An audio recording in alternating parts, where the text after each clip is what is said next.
Hallelujah. आप सभी को बहुत जल्द आने वाले प्रभु यीशु मसीह के नाम में मेरी ओर से जय मसीह की एंड प्रेज द लॉर्ड। मेरे प्रिय लोगों, क्या आज आप अपने जीवन में एक ठहराव को अनुभव कर रहे हैं?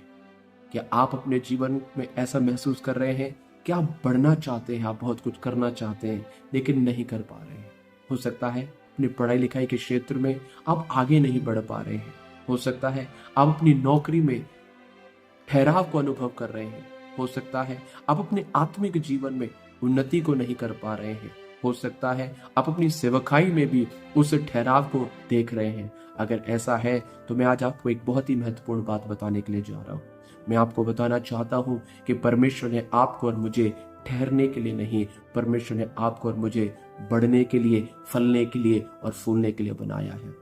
आपकी पढ़ाई में, आपकी नौकरी में, आपके आत्मिक जीवन में, आपकी सेवकाई में ये परमेश्वर की इच्छा है और परमेश्वर चाहते हैं कि मैं और आप बढ़ते जाएं, उन्नति करें, तरक्की पाते जाएं।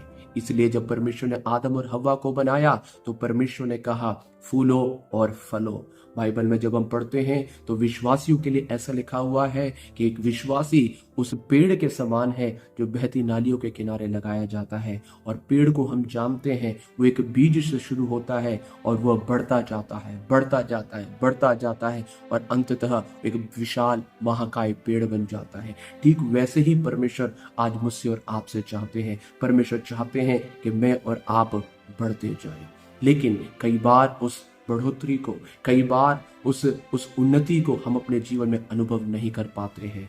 मेरे प्रिय लोगों, क्या आप कई समय से एक ऐसे अनुभव से होकर के जा रहे हैं? हो सकता है आपने बहुत प्रार्थना किया है, हो सकता है आपने बहुत उपवास लिया, हो सकता है आपने परमेश्वर से बहुत रो रो करके इस विषय को मांगा। मेरे प्रिय लोगों, आज मैं आपको परमेश्वर के वचन से कुछ बताने के लिए जा रहा हूं। बड़े ध्यान से सुनिएगा कि न केवल परमेश्वर ये चाहते हैं कि आप बढ़ें, न केवल परमेश्वर ये चाहते हैं कि आप उन्नति करें, परंतु आपको बढ़ने के लिए, आपको उन्नति करने के लिए परमेश्वर आगे आते हैं और आपके और मेरे लिए 3 ऐसे काम हैं जो परमेश्वर करना चाहते हैं और परमेश्वर करने के लिए जा रहे हैं। मेरे प्रिय लोगों, मेरे साथ निकालिएगा यशायाह की किताब, उसका 43वां अध्याय और उसके 19वें वाक्य को जरा देखिएगा। देखिएगा वहां पर परमेश्वर क्या कह रहे हैं। देखिएगा वहां पर परमेश्वर आपके लिए क्या कह रहे हैं, कि परमेश्वर आपके लिए क्या करने के लिए जा रहे हैं। क्योंकि आप कई समय से प्रार्थना कर रहे हैं, क्योंकि आप कई समय से उपवास ले रहे हैं, क्योंकि आप कई समय से परमेश्वर पर आशा धरे हुए हैं, क्योंकि आप कई समय से परमेश्वर पर विश्वास धरे हुए हैं। और इसलिए आज जवाब के स्वरूप में परमेश्वर आपसे 3 बातें कह रहे हैं, 3 वायदे परमेश्वर आपके साथ करने के लिए जा रहे हैं। नंबर 1, सबसे पहला वायदा आप उसमें देख सकते हैं, परमेश्वर कहते हैं मैं एक नई बात करता हूं। जी हाँ मेरे प्रिय लोगों, क्योंकि आप बहुत समय से परमेश्वर के आगे इस विषय को रख करके प्रार्थना कर रहे हैं, प्रभु के सामने आप बाट जोए बैठे हैं, प्रभु पर आप आसरा लगाए हुए हैं और इसलिए परमेश्वर का आत्मा और प्रभु का वचन आपसे कहते हैं कि मैं एक नई बात करता हूं। मेरे प्रिय लोगों, परमेश्वर आपके और मेरे लिए एक नए कार्य को करने के लिए जा रहे हैं। नए कार्य का मतलब है पुराना कार्य नहीं, मतलब कि परमेश्वर कुछ ऐसा करने के लिए जा रहे हैं जो इससे पहले नहीं हुआ है। परमेश्वर आपके जीवन में कुछ ऐसे नए द्वार खोलने के लिए जा रहे हैं जो इससे पहले नहीं खुले हैं। परमेश्वर आपके जीवन में कुछ ऐसे अनुभव को लेकर के आ रहे हैं जो इससे पहले परमेश्वर आपके जीवन में नहीं लाए थे। हो सकता है कुछ ऐसा कार्य जिसकी आपने कभी आशा नहीं की थी, कुछ ऐसा कार्य जिसके बारे में आपने कभी कल्पना नहीं की थी। मेरे प्रिय लोगों, परमेश्वर का वचन और प्रभु का आत्मा कहते हैं कि मैं एक नए कार्य को करने के लिए जा रहा हूँ। यस, परमेश्वर आपके लिए एक नया कार्य करने के लिए जा रहे हैं और आप अपनी आत्मा में इस वचन को स्वीकार करें, अपनी आत्मा में इस वचन को ग्रहण करें कि परमेश्वर इस साल 2024 में आपके लिए एक नया कार्य करने के लिए जा रहे हैं। दूसरी बात यहाँ पर जो परमेश्वर कहते हैं, वो कहते हैं कि मैं तुम्हारे लिए जंगल में एक मार्ग बनाऊंगा। परमेश्वर कहते हैं कि तुम्हारे लिए जंगल में एक मार्ग बनाऊंगा। ये दूसरा वायदा है। मेरे प्रिय लोगों, कई बार जब हमारे जीवन में ठहराव आ जाता है, कई बार जब हम आगे बढ़ नहीं पाते हैं, तो धीरे धीरे धीरे धीरे हमारा जीवन, हमारा अनुभव, हमारी मनोदशा, हमारी आत्मिक दशा, हमारे घर की दशा एक जंगल के समान हो जाती है। जंगल का मतलब जहाँ पर बहुत सारी झाड़ियां हैं, जहां पर बहुत सारी गंदगी है, जहां पर बहुत सारे पेड़ पौधे हैं, जहां पर कोई भी स्पष्टता नहीं है, जहां पर हर तरह का संदेह है, जहां पर हर तरह का कंफ्यूजन है। हो सकता है आज आप अपने जीवन में कई बातों को लेकर के उलझन में पड़े हुए होंगे। आपको समझ में नहीं आ रहा होगा कि आखिर मैं क्या करूं, आखिर मैं किस दिशा में जाऊं, आखिर मैं किस ओर जाऊं, क्या निर्णय लूं, करूं या नहीं करूं, आगे बढ़ूं या पीछे हटूं। मेरे प्रिय लोग, अगर ऐसा है तो देखिएगा, परमेश्वर का वचन आपसे बातें कर रहे हैं और प्रभु का वचन कहते हैं कि मैं तुम्हारे लिए एक मार्ग निकालूंगा।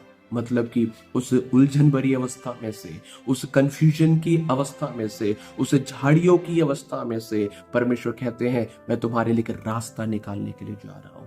और मेरे प्रिय लोगों, जब परमेश्वर कहते हैं कि मैं तुम्हारे लिए रास्ता निकालने के लिए जा रहा हूं, इसका मतलब है परमेश्वर आपके सारे उलझनों को दूर करने के लिए जा रहे हैं। परमेश्वर आपके सारे डाउट्स को दूर करने के लिए जा रहे हैं। परमेश्वर आपको बड़ी स्पष्टता के साथ अगुवाई करने के लिए जा रहे हैं। परमेश्वर आपके सामने बड़ी स्पष्टता यानी कि क्लैरिटी को लेकर के आने वाले हैं। और दूसरी बात मैं आपको बताना चाहता हूं, जो मार्ग परमेश्वर निकालेंगे वो मार्ग पता है कैसा होगा? वो एक सीधा मार्ग होगा।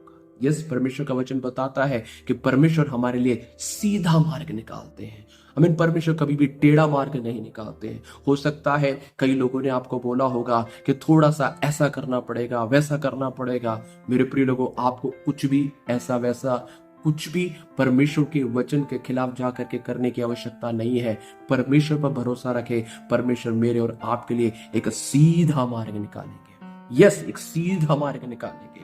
और एक और बात मैं आपको बताना चाहता हूं, जब परमेश्वर मार्ग को निकालेंगे उसमें कुछ भी उतार चढ़ाव जैसी या ऊपर नीचे या ऊबड़ खाबड़ नहीं होगा। वो एक सीधा मार्ग, एक सरल मार्ग होगा जिससे के द्वारा बड़े आसानी से अपने उस उलझन भरी अवस्था से आप निकल जाएंगे, जिसके द्वारा आप बड़े ही आराम से उस संदेह में से आप बाहर निकल जाएंगे, जिसके द्वारा आप बड़े ही सरलता से उस जंगल जैसे अनुभव से आप बाहर निकल करके आ जाएंगे। आपको बहुत कुछ करने की जरूरत नहीं पड़ेगी, क्योंकि परमेश्वर आपके लिए एक सीधा मार्ग निकालेंगे।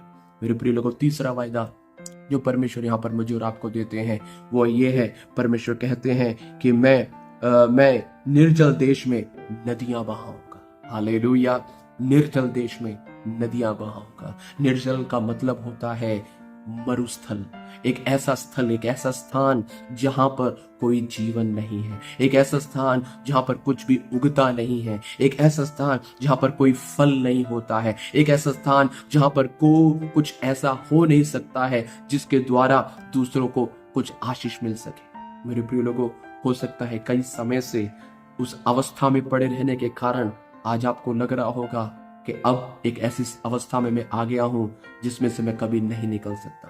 हो सकता है आप शून्यता की अवस्था में अपने आप को आज महसूस कर रहे होंगे। हो सकता है आज आप अपने आप को एक ऐसी अवस्था में अनुभव कर रहे होंगे जहां से आपका निकलना असंभव है। मैं आपको बताना चाहता हूं, परमेश्वर एक ऐसे शून्यता की अवस्था से, परमेश्वर ऐसी निर्जल अवस्था से, परमेश्वर ऐसी सूखी अवस्था से, परमेश्वर ऐसी जहां पर फल नहीं है उस अवस्था से परमेश्वर आपको निकालेंगे। परमेश्वर आपको हरियाली की ओर लेकर के जाएंगे। परमेश्वर कहते हैं कि मैं तुम्हारे लिए निर्जल देश में नदी नहीं नदियां बहाऊंगा। और जब वो नदी बहेगी, जब वो परमेश्वर की नदी बहेगी, तो जो आपकी अवस्था है ना वो पूरी तरह से बदल जाएगी। वहां पर हरियाली होगी, वहां पर जीवन होगा, वहां पर तरोताजगी होगी, वहां पर फल होंगे, वहां पर आपकी उन्नति होगी, आप बढ़ेंगे, आप फूलेंगे और आप फलवंत हो जाएंगे। हालेलुया।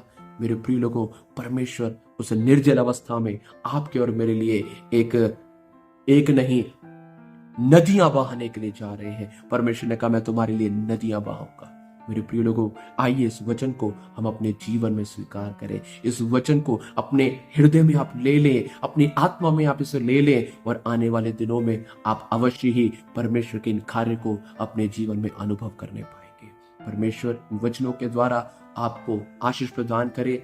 सबको फिर एक और बार जय मसीह की। यदि ये वचन आपको पसंद आया है, यदि इस वचन के द्वारा आपने आशीष पाई है, तो यह वचन आप दूसरों के साथ भी साझा करें। परमेश्वर आप सबको आशीष